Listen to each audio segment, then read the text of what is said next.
오늘 말씀 예수님은 누구신가? 5번째 말씀을 함께 나누도록 합니다. 오늘은 대림절 예배 아니고 성탄절 예배입니다. 하지만 그간 우리가 간절하게 이날을 기다려왔던 이 대림절 이벤트를 완성합니다. 우리는 대림절 첫째 주부터 둘째 주를 지나 셋째 주,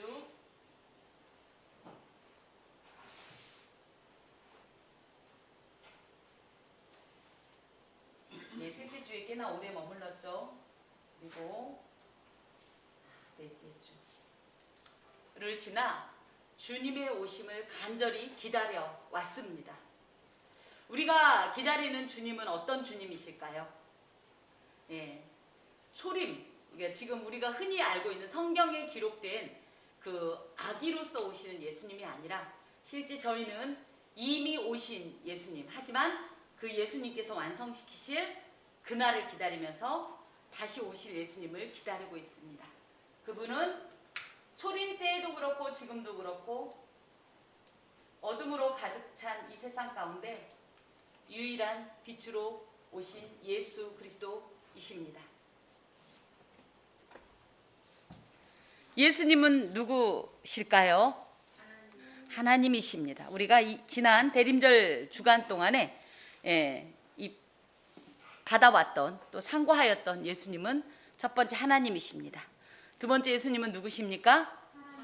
완전한 사람이십니다. 그렇기 때문에 예수님의 신성이 있기 때문에 우리의 어떤 인간됨을 전혀 이해하지 못할 수 있지 않겠나, 이것까지는 모르지 않겠나 할 오해가 전혀 없습니다. 더하여서 예수님은 하나님의 약속의 말씀으로 오신 분이십니다.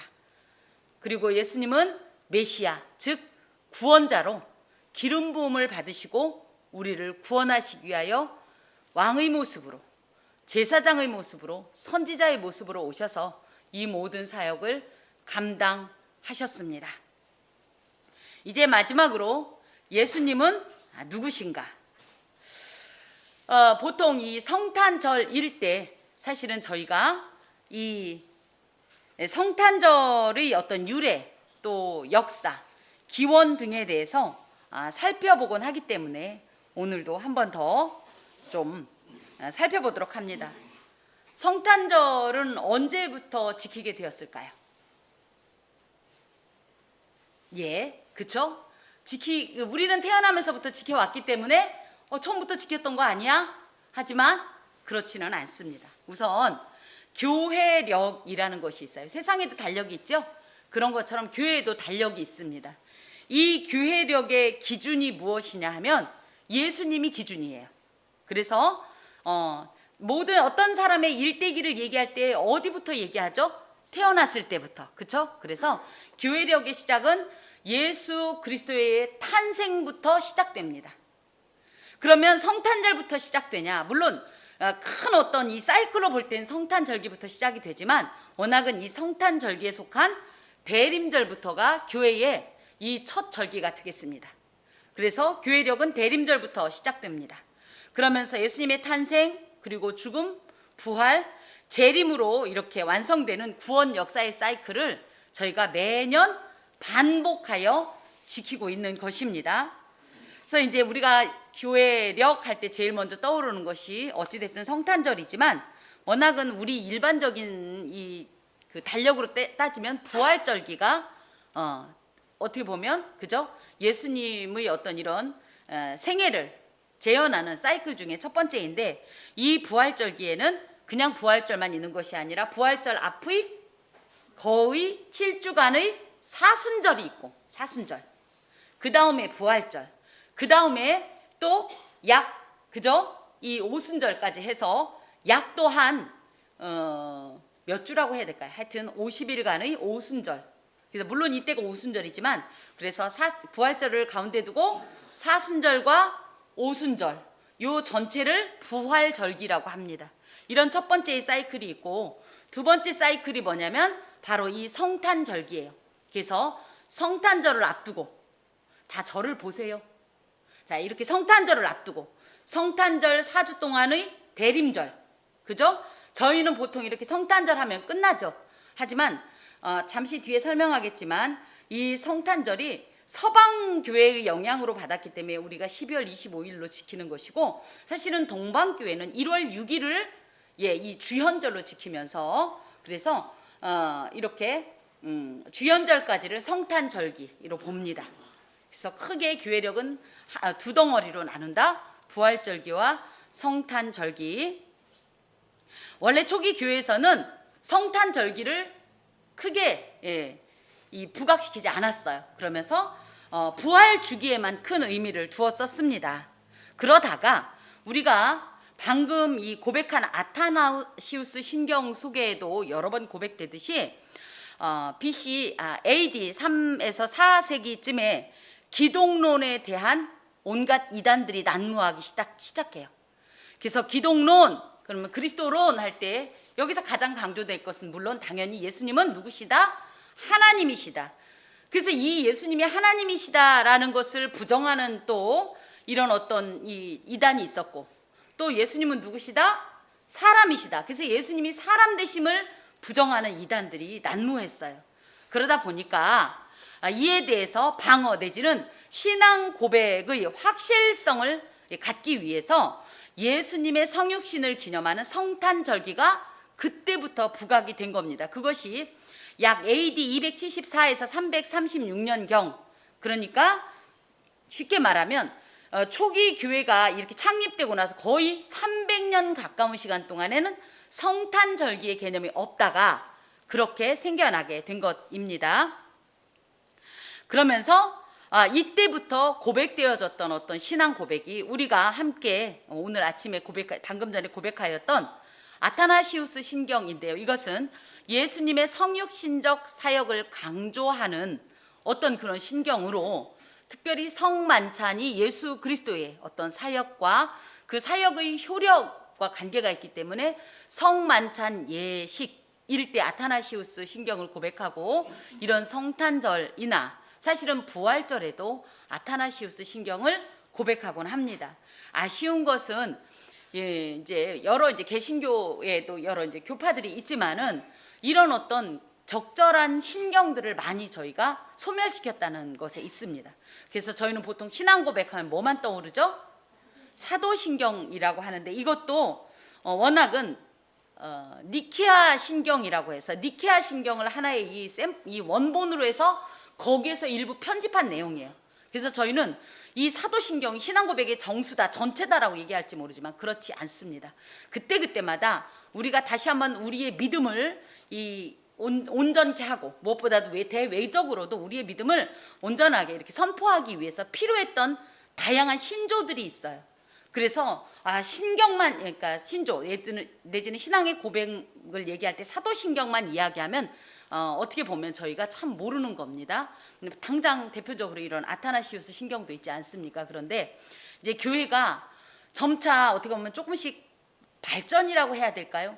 이 현대화되면서 현대인들에게 가장 이 중요시 여기는 가치가 뭐냐면 시간이에요. 그러다 보니까 당장 오늘 아타나시우스 신경을 고백하는데 시간이 상당히 걸리죠. 사도신경은 몇 분 걸리지도 않는데 아타나시우스 신경만 고백해도 이렇게 길기 때문에 자꾸 짧은 거 이 시간 안에 해결하려고 하다 보니까 사실은 현대적 어떤 이런 문화 풍토와 자꾸 이렇게 혼합이 되면서 워낙은 교회가 문화를 리드해야 되는데 문화의 팔로워로 이게 참여하게 되는 그런 모습이 안타깝습니다. 그래서 오늘 사실은 제가 고집을 피우면서 아타나시우스 신경을 이렇게 고백하게 되었는데, 이 아타나시우스 신경 속에는 예수의 성육신적 사역, 그래서 예수님의 탄생, 죽음, 부활, 재림, 이 재림은 심판까지도 포함하는데 이런 것들을 다 포함하고 있는 내용입니다. 그러면 또 한 가지, 이것은 어떤 이단에서 자주 우리에게 질문하는 내용이기 때문에 제가 좀 다뤄보도록 합니다. 성탄절은 원래 12월 25일이었을까요? 그러면 언제였어요? 모든 기록은 성경에 나와 있다고 하는데 성경 어디에 예수님이 태어나신 날이 있을까요? 있나요, 없나요? 일단 없습니다. 일단 없습니다. 있어! 이러면 안 돼요. 없어요. 그런데 자, 이해를 돕기 위해서 이제 다양한 자료들을 소개하면, 원래 12월 25일은 맞습니다. 유대교의 축제일은 아닙니다. 정복되지 않은 태양이라는 어떤 이교도의 축제일로서, 그런데 이게 뭐예요? 어찌되었든 태양이라는 곳에서 세상의 빛과 관계가 됩니다. 그러다 보니까 유대인들이 원래는 예루살렘, 유대에만 있다가 이 기독교가 점차 그저 동방과 서방으로 퍼쳐나가면서 일종의 약간 토착화되는 과정 속에서 가봤더니 우리는 세상에 비치신 그리스도가 있고, 그들에게는 하여튼 그 존재가 누군지 모르지만 그 정복되지 않는 태양이라는 어떤 태양신을 숭배하는 사상이 있는 거예요. 근데 그날이 12월 25일인 겁니다. 그랬더니 이 초기교회 교인들이, 야, 우리에게도 그런 의미가 있어.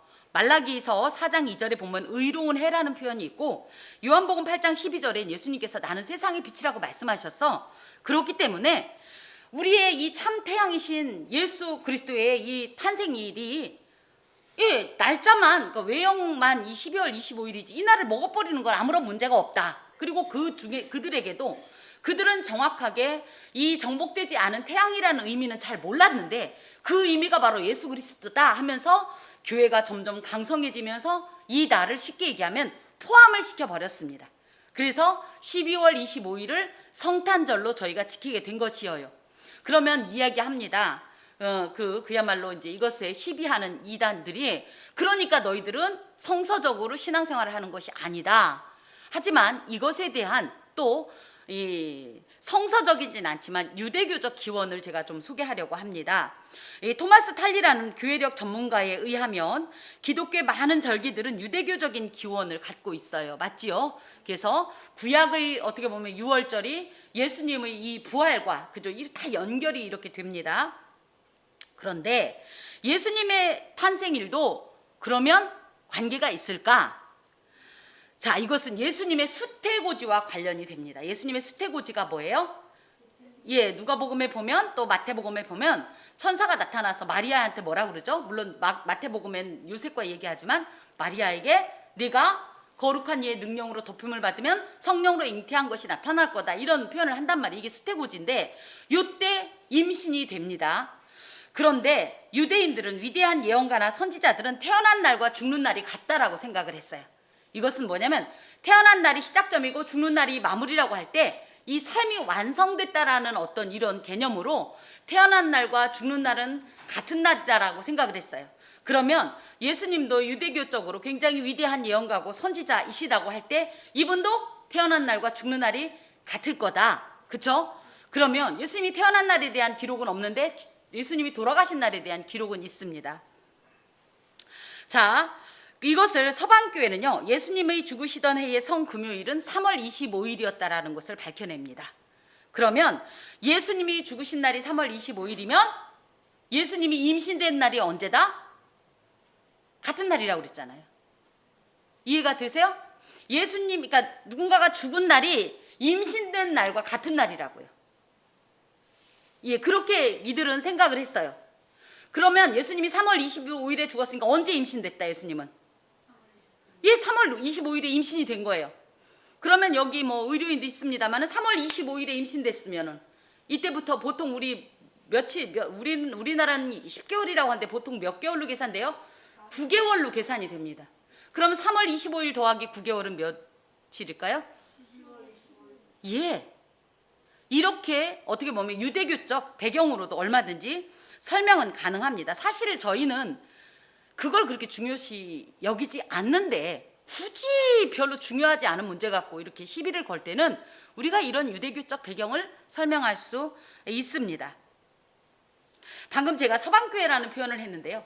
처음에 예루살렘 사도행전을 통해서 초기교회가 시작이 되죠. 초대교회가 아니라 초기교회라고 해야 돼요. 초대교회라는 표현을 하면요, 초대가 뭐예요? 첫 번째 교회죠. 그럼 두 번째, 세 번째, 지금 우리 교회는 몇 번째일까요? 그래서 초기, 그래서 그 어떤 전체적인 기간을 얘기해요. 초기 교회가 딱 시작이 되면서 쭉 교회가 오다가 사실은 그 아무것도 아닌 그 철자 하나로 동방교회와 서방교회가 나뉘게 됩니다. 이걸 필리오케의 논쟁이라고 하는데 이때 나누면서 이 서방교회의 라인을 따라서 온 것이 우리나라의 현재 기독교고요. 근데 이제 그리스 정교회, 그리스도교라고 해서 그리스도 정교회는 동방교회 라인으로 이렇게 성장을 하게 됩니다. 근데 이 동방교회에서는 그래서 크리스마스가 언제냐 하면 예수님이 수태고지를 받은 날이 4월 6일이고 그래서 예수님의 이 탄생일은 1월 6일일 거다. 그래서 주현절로 섬깁니다. 아까 제가 성탄절기 안에 뭐가 있다고 그랬어요? 성탄절이 있으면 대림절과 또 주현절. 근데 이것을 또 이 서방교회 라인에서는 이때가 예수님의 할례일과 겹치기도 합니다. 그저 난지 8일 만에. 그렇기 때문에 이렇게 전체적으로, 근데 실제적으로 개신교 전통 아래에서는 아직 주현절을 크게 섬기진 않아요. 그렇지만 항상 저는 우리 교회는 성시교독 등엔 주현절을 넣습니다. 1월 첫 주에. 예, 이렇게 하곤 하는데, 그렇기 때문에 12월 25일이 비성서적일 수도 있지만 한편으로는 분명히 유대교적 배경하에 이해는 된다. 그렇지만 표면적으로는 예수님의 탄생의 이 축제의 기원은 이방의 태양신을 섬기는 날에 영향을 받은 것은 사실이다. 예. 그러면 마지막으로 성탄절은 뭐 하는 날? 우리 방금 뭐라고 그랬어요? 인사 무슨 인사했죠? 메리 크리스마스가 무슨 뜻이에요? 축성탄? 즐거운 성탄? 크리스마스라는 표현은요, 예, 크리스라는 말이 크라이스트라는 뜻이에요. 누구예요? 그리스도를 말해요. 예수님을 말해요. 마스는 뭐냐면 미사라는 뜻이에요. 우리 미사 드린다는 표현 어디서 들어봤어요? 예, 그게 그 고유 언어입니다. 예, 그래서 이 미사란 말은 예배란 뜻이에요. 그래서 메리 크리스마스, 그럼 뭐예요? 아주 즐겁고 기쁘고 자원하여서 누구께? 그리스도께 마스합시다. 예배합시다. 미사합시다. 이런 뜻이에요. 그렇기 때문에 이 크리스마스라는 표현 자체에는 굉장한 신앙의 고백이 들어있는 거예요. 그런데 이것을 잘 알지 못하는 신앙인 가운데도 그런 거 있어요. 여러분, 누가 엑스마스 이런 거 할 때 아무렇지도 않게 이모티콘 보내면 안 돼요. 이번에 카톡도 제가 보니까 카톡에도 봉투에 엑스마스라고 돼 있던데, 엑스는 뭐예요? 누군지 알지 못하는 어떤 정체를 말해요. 그에게 뭐 하자, 마스하자, 예배하자 이런 뜻이에요. 그 X가 무엇일까요? 예, 수많은 사탄주의자들은요, 예수님 앞에 경배하는 이 일들을 자신의 이 어떻게 보면 신이라고 고백하는 어떤 사탄에게 돌리기를 원합니다. 그래서 크리스마스, 그리스도께 미사를 뭘로 바꾸는 거예요? X께 미사하자. 이 X는 사탄을 말해요. 그래서 우리가, 저도 어린 시절에 크리스마스 할 때 크리스트를 다 쓸 수가 없었어요. 초등학교 때는 전 영어를 안 배웠으니까. 근데 비슷하게 흉내를 내기가 쉬운 게 X 다시 마스더라고요. 그 엑스마스가 언제부터 나왔냐면, 제가 기억하기로 저 초등학교 9학년 때부터 나왔었던 말이에요. 근데 전 아무렇지도 않게 그걸 엑스마스라고 썼던 기억이 나요. 이건 뭐다? 누구에게 경배하자, 예배하자? 사탄에게 예배하자라는 뜻이에요. 그렇기 때문에 예수님 믿는 우리들은 아무렇지도 않게 엑스마스를 쓰면 안 됩니다. 또 뭣도 모르고 많은 사람들이 이날을 축제를 벌려요. 하필이면 이때가 언제냐 했더니 지금 어떤 계절이에요? 겨울이다 보니까 윈터벌, 그래서 겨울의 축제다, 페스티벌이다, 윈터 페스티벌. 그래서 윈터벌이라는 표현을 씁니다. 아닙니다. 크리스마스는 뭐 하는 날이다? 예배하는 날이다. 누구에게? X에게 아니고 누구에게? 그리스도께, 그리스도께, 그리스도께, 메시아이신, 나의 구원자이신 예수께 예배하는 날이 크리스마스입니다. 그런데 뭣도 모르고 빨간 날이니까 공휴일이라고 하고, 뭣도 모르고 크리스마스니까 우리 모여서 술 마시자, 뭣도 모르고 우리 크리스마스니까 여행 가자, 이런 행동들을 예수 믿는 사람들은 절대 하면 안 돼요. 제가 한 형제에게 이렇게 얘기했습니다. 예수 믿는 사람이라면 적어도 크리스마스에 예배해야 된다. 그랬더니 그 말에 아멘을 하고 나온 사랑하는, 난 너무 귀한데 이것입니다. 크리스마스는 누구에게? 예수께 예배하는 날이다. 기억하셔야 합니다. 성탄절은 하나님께서 메시아, 즉 구세주를 이 세상에 보내주시겠다는 하나님의 약속의 시작이요 정점으로 하나님의 약속대로 우리를 위하여 죽으시려고 태어나신 예수 그리스도, 또 사흘 만에 부활하신 구원자 예수 그리스도께 예배하는 날이 바로 뭐다? 크리스마스다. 다시 한번 여러분끼리 의미를 알았으니까 인사합시다. 메리 크리스마스. 메리 크리스마스. 엑스마스 아닙니다. 메리 크리스마스. 자, 박효진 장로님이라는 아주 이 수영자, 교도소에 수용되어 되어 있는 이분들을 대상으로 복음을 선포하는 분이 계셔요. 이분이 이제 천국에 가는 사형수들이라는 어떤 간증문 같은 게 있는데 그곳에서 이제 들은 내용입니다. 한 잔혹한 살인범이 있었어요. 근데 이 살인범이 이제 절대로 움직이지 않을 것 같은 이 마음이 녹아서 예수님을 믿게 되면서 사형장에서 밧줄을 목에 건 상태에서 불렀던 찬송이 있습니다. 그것이 무엇이냐면 바로 이것입니다. 하늘 가는 밝은 길이 내 앞에 있으니. 여러분 생각을 해보십시오. 이 사람은 누구라고요? 아주 잔혹한 살인마예요. 그야말로 피도 눈물도 없는 존재예요. 그런데 자기가 뭘 잘했다고 하늘을 가는 밝은 길이 자기 앞에 있대요. 가능합니까? 이런 중죄인이 절대 용서받을 수 없는, 인간으로서도 절대 용서받을 수 있는 이 중죄인이 어떻게 감히 이런 노래를 부를 수 있을까요? 그런데 더 놀라운 것은 무엇이에요? 이런 찬송가를 이 사람이 불러도 누구도 헛소리 하지마 라고 말을 할 수 없는 것이에요. 왜요? 왜요? 아멘. 오늘 그 말씀을 나누려고 합니다. 오늘 본문에 보니까 뭐라고 돼 있어요? 19절. 그러므로 형제들아 우리가 예수의 피를 힘입어. 그래서 뭐예요? 이 사람이 우리 집사님 말씀하신 대로 예수의 피를 힘입었기 때문에 누구도 거기에 대해서, 심지어 목사인 저도 그거 아니야 라고 말 못하는 거예요.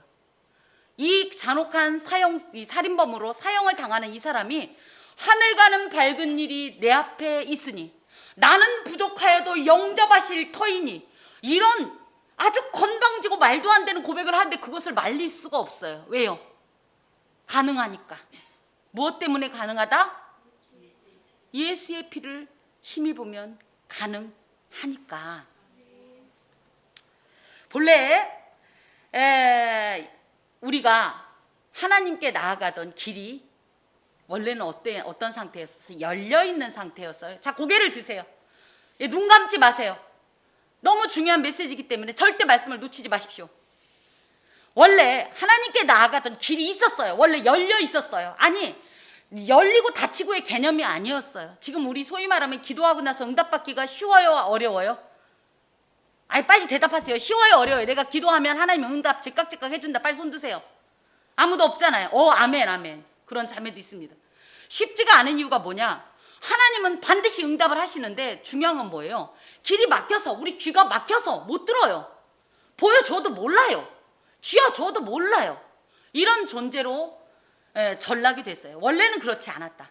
하나님 하면 이런데요, 그랬구나, 이런 사이였다. 대화하던 사이였다. 만나서 만지고 쓰다듬고 교제하고 그야말로 하나님께서 우리를 늘 격려하던 이런 사이였다. 언제? 에덴에서 아담을 통하여서 죄가 들어오기 전의 인간의 상태였습니다. 그런데 어때요? 이 복된 상태를 인간들은 정말 호강이 겨워서 어떻게 했어요? 죄를 지으면서 발로 걷어차버렸어요. 그래서 어떤 일이 일어났느냐? 창세기 3장 22, 24절에 보면 하나님께서 이 사람들을 어떻게 합니까? 에덴으로부터 쫓아내버려요. 죄를 지은 인간은 하나님과 동거할 수 없습니다. 그러면서 심지어는 어떻게 됐냐면 이 에덴으로 들어오는 모든 길 가운데 두루도는 불칼과 함께 그룹들을 지켜서 천사들을 통해서 절대 이 근처에 접근하지 못하게 합니다. 그래서 아담과 하와가 처음에 추방당했을 때는 에덴이 거긴지는 아는데 갈 수는 없으니까 그 주변에서 얼쩡거리면서 살았을 거라고 얘기해요. 그러다가 어떻게 돼요? 자손들이 점점점 퍼져가면서, 후손들이 퍼져가면서 인류는 에덴을 잊어버리고 점점 자기 각지로 가서 살게 됩니다. 그런데도 하나님께서 우리의 본성 속에 무엇을 주셨냐? 이 에덴을 갈망하는 본성을 심어주셨어요. 그리고 우리도 모르게 이 유전 속에 에덴에 대한 이 소망이 있습니다.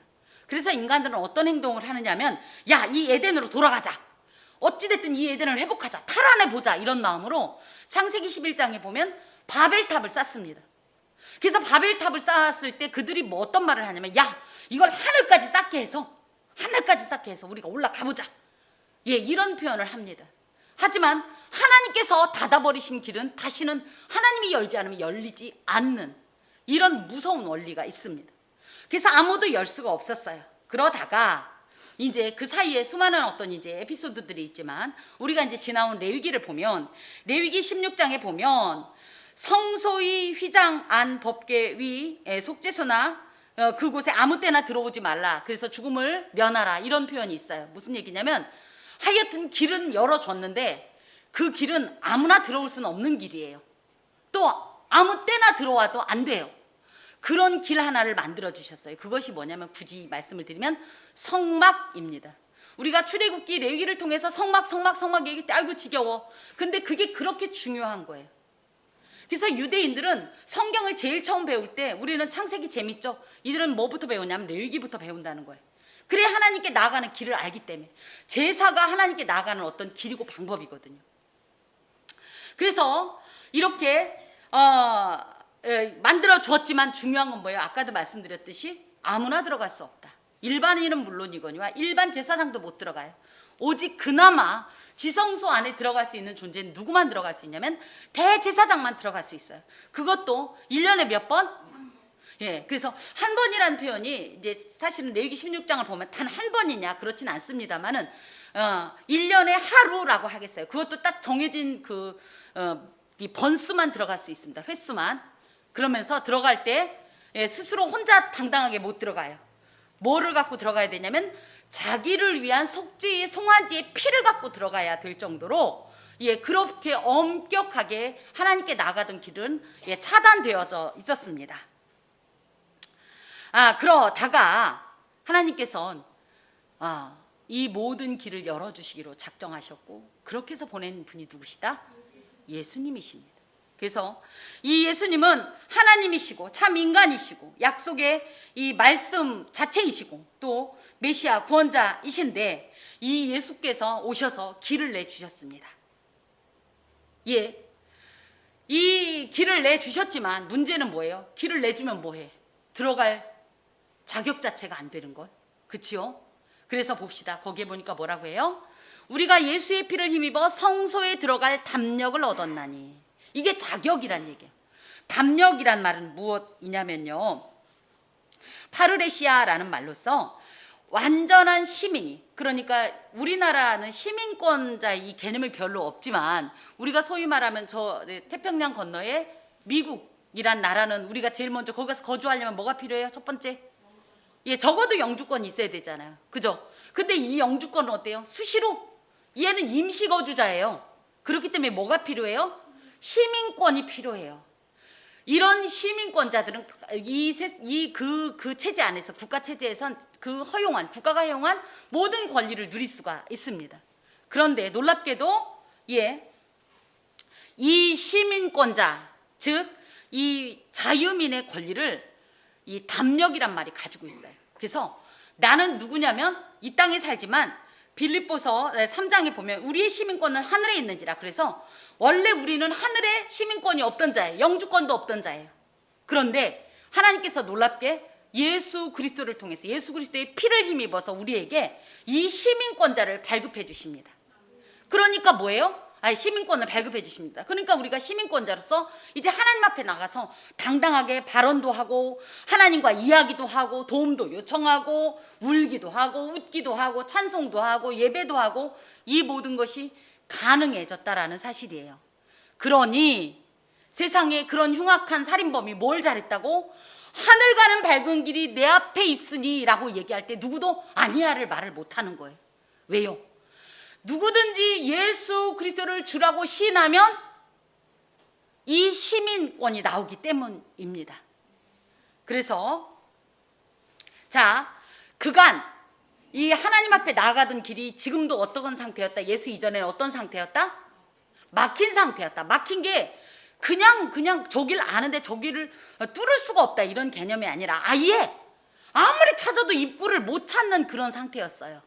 그런데 놀랍게도 예수께서 오셔서 일단 시민권을 주셨기 때문에 담대하게 하나님 앞에 자신 있게 떳떳하게 나갈 수 있는 어떤 이런 특권을 부여받았고 더하여서 여기에 이제 20절에 보니까 그 길은 어떻게 열어줬냐. 이제 예를 들어 시민권만 갖고 있으면 뭐해요? 갈 길을 알아야 될 거 아니에요. 그치요? 어떻게 에덴으로 돌아가야 될지 그 길을 알아야 될 거 아니에요. 그런데 그 길조차도 누가? 예수께서 열어놓으셨는데 보니까 그 길은 우리를 위하여 휘장 가운데로 열어놓으신 새로운 살 길이요 휘장은 곧 그의 육체니라. 그래서 우리를 위해서 예수님 자신을 위해서가 아니라 예수께서 자기를 믿는 성도들, 즉 우리를 위해서 그 길을 오픈하셨대요. 여기에 보면 그냥 열어놨다 이러는데 원어상은 뭐라고 하냐면 개막했다라는 뜻을 갖고 있어요. 개막. 열어놓으셨다. 오픈하셨다. 그래서 닫혀있던 이 길을 예수께서 그 길을 오픈하셔서 우리한테 이제 입구가 보이게 하신 거예요. 거기에다 대고 놀라운 게, 그런데 그렇게 열어놓을 때 뭘로 열어놨냐 했더니 휘장 가운데로 열어놓으셨대요. 이거를 우리가 어떤 장면을 연상할 수 있냐면 마태복음 27장인가 51절 뭐 여기였었던 것 같아요. 거기에 보면 어떻게 해요? 예수님이 영혼이 떠나가시니라 라는 표현 다음에 곧바로 뭐가 있냐면 지성소의 휘장 한가운데가 찢어져서 둘로 나뉘어졌다, 이런 표현이 있습니다. 그래서 이 휘장이 나뉘어짐으로 해서 우리가 드디어 지성소를 누구라도 들어갈 수 있게 되었는데, 이것은 하나의 모형적인 거고요. 실제적으로는 이 휘장 자체가 되시는 예수님, 즉 예수님이 둘로 쪼개져서 나눠지면서 그 길은 오픈이 됐다는 거예요. 예수님이 둘로 쪼개져서 나눠졌다니까 예수님이 나도 모르는 사이에 둘로 쪼개진 일이 있었나? 아니요. 예수님께서 십자가에 못 박혀 죽으신 사건을 예수님의 육체 자체를 뭘로 표현을 한 거냐면 지성소의 휘장 자체로 표현을 한 겁니다. 그래서 예수님이 죽으시니까, 예수님이 돌아가시니까 어떤 일이 있었다? 지성소의 휘장이 둘로 쪼개지면서 이제 어떤 길이 나왔다? 새로운 살 길이 나왔다. 그동안 우리는 길을 못 찾았기 때문에 끝낸 누구였다? 죽을 수밖에 없는 자였다. 그야말로 그나 저나 똑같은 사형수였다. 그런데 놀랍게도 새로운 살 길을 열어주시니까 이 길이라는 표현에는 방법이다, 수단이다, 이런 뜻도 갖고 있는데요. 인간은 그간 하나님의 보좌 앞에 나아갈 수가 없었어요. 나아갈 수가 없었어요. 하나님이 오지 말라고 그랬어요. 나 너 못 본다고 그랬어요. 왜? 너를 보면 네가 가진 추악한 죄 때문에 토가 나온다. 난 참으려고 해도 견딜 수 없다. 거룩하신 하나님과 우린 공존할 수 없습니다. 그런데 놀랍게도 하나님께서 예수의 피를 힘입은 자는 내가 허용한다. 그랬기 때문에 우리가 이런 사형수 주제에 하늘 가는 밝은 길이 내 앞에 있으니 라는 고백을 할 수 있게 된 것입니다. 실제로 예수님께서는 그래서 이 사실을 어떻게 말씀하셨냐면 요한복음 14장 6절에 보니까 내가 곧 길이요 진리요 생명이니 나로 말미암지 않고는 아버지께로 나아갈 자가 없다, 이런 말씀을 하셨어요. 즉 예수님 자신이 길이라는 거예요. 그러니 이 길을 통하면 예수의 피를 힘입어 이 시민권을 받은 자들은 그 길을 통하여서 하나님께 나아갈 수 있다, 이렇게 말씀하셨고, 사도행전 4장 12절에도 다른 이로서는 구원을 받을 수 없다. 천하인간의 다른 이름으로 구원받을 자를 준 적은 없다. 오직 누구만, 예수님만 우리를 구원할 수 있다. 그러므로 주의 이름을 부르는 자에게는 구원이 임하는 겁니다. 그리고 그 효력을 보면 에베소서 2장 12절에서 22절에 보면 그간 우리는 어떤 존재였다? 하나님과 원수된 존재였고 하나님과 우리 사이에 누구도 해소할 수 없는 막힌 담을 이 사이에 두고 사는 존재였다는 거예요. 당연히 단절된 상태였었는데 이것을 이제는 전에 멀리 있던 너희가 그리스도 예수 안에서 그리스도의 피로 가까워졌느니라. 가까워졌다는 것이 단순한 거리적으로 조금만 가까워졌다는 것이 아니라 내가 주 안에, 주가 내 안에, 이런 관계로 가능해졌다라는 거예요. 또 그는 우리의 화평이신지라. 그래서 이 일을 두고 예수님은 지금도 우리를 위하여서 하나님의 보좌 우편에서 계속적으로 우리를 위해 기도하고 계신 거예요. 더하여서 예수께서는 둘로 하나를 만드사 원수된 것 곧 중간에 막힌 담을 자기 육체로 허시고, 그야말로 예수님께서 우리를 대신해 십자가에 죽으심으로 말미암아 하나님과 원수됐던 모든 관계를 다 소멸하셨어요. 또 십자가로 이 둘을 한 몸으로, 그래서 하나님과 화목하게, 그래서 그간은 하나님과 우리가 별개의 존재였다면 이제 우리가 하나님과 연합된 존재로, 그렇다고 우리가 신인 것은 아니지만 그래서 하나님께서 주시는 수많은 것들을 누릴 수 있는 존재로 바꾸어 주셨다는 거예요. 그러므로 말미암아 원수된 것을 십자가로 소멸하시고 그로 말미암아 아버지께 나아감을 얻게 됐어요. 그래서 감히 추악한 죄인임에도 불구하고 감히 하나님 앞에 아버지라 부르면서 그 앞으로 나아가서 그분과 만나고 교제하고 대화하고 응석도 부리고 투정도 하고 팅팅거리기도 했다가 또 잘못했을 때는 애교도 부렸다가 하는 이런 관계가 가능해진 겁니다. 이것이 바로 예수의 피로 인하여서 우리에게 임한 특권이라고 하겠습니다. 우리는 모두 흉악한 범죄를 인하여서 사형 선고를 받고 지금 살아가는 자들이에요. 그런 우리가 어떻게 하나님의 거룩하신 보좌 앞으로 난 길 가운데로 갈 수 있을까? 그것은 예수께서 십자가에서 흘리신 피로 인하여서 우리에게 하나님의 보좌로 나아갈 수 있는 특권이 주어졌기 때문입니다. 시민권이 주어졌기 때문이에요. 어디 시민권? 하늘 시민권이 주어졌기 때문이에요. 또 휘장, 즉 자신의 육체를 찢어서 둘로 나누어 주심으로 하나님께 나아갈 수 있는 새로운 살 길을 제공해 주셨기 때문이에요. 그로 인해서 우리 모두는 하나님의 보좌가 계신 지성소로 나아가 하나님의 영원하신 은총 안에서 살 수 있는 특권을 가지게 되었고요. 예수께서 열어놓으신 이 길을 통해서 우리는 하나님께 나아갈 수 있어요.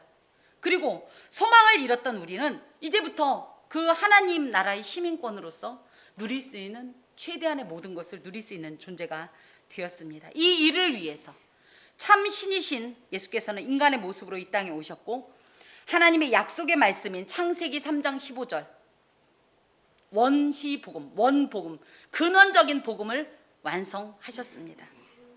성탄절은 바로 그런 예수께 경배하는 날이에요. 그래서 이제 우리는 이 성탄절을 지내면서 어떤 우리의 삶을 또 어떤 하나님의 은혜를 고백할 것인가? 갈 길을 밝히 보이시니 주 앞에 빨리 나갑시다. 죄악 벗은 우리 영혼은 기뻐 뛰며 주를 보겠네. 하늘에 계신 주 예수를 영원히 섬기리. 이런 고백을 드리면서 메리 크리스마스 하시기 바랍니다. 기도합니다. 주님 경배합니다. 주님을 높입니다. 불가능한 일을 행하신 하나님, 절대적으로 없을 수밖에 없는 일을 가능하게 하신 하나님, 예수 그리스도를 경배하며 찬송합니다. 주님 홀로 영광 받으옵소서. 예수 그리스도의 이름으로 기도합니다. 아멘.